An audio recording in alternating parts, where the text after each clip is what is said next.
Well, our email address is on your screens now, and as always, we'd like to hear from you if you've got something to say about the issues raised in today's programme, or, of course, if you can point us in the direction of any news stories, we'd love to hear from you. That email address is politicsshowsouthwest@bbc.co.uk. Well, one of the subjects that prompted a huge response was our film last week on patients suffering from a form of cancer linked to asbestos.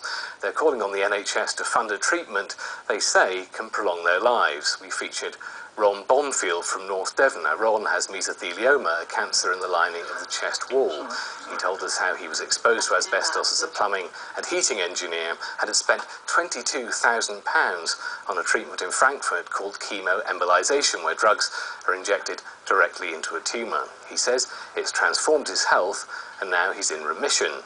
Devon Primary Care Trust paid for one of his 5 courses of treatment, but now that funding has stopped.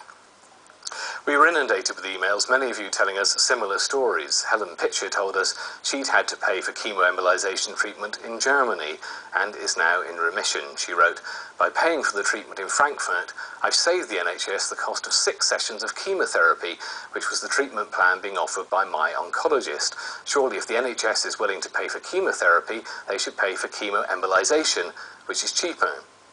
Jenny Hill spent £20,000 on a series of treatments in Germany for her husband, again using their own money. She wrote, "Without this treatment, my husband would not be here today. There is no cure at the moment for this illness, and without the funding for research, there is never going to be a cure."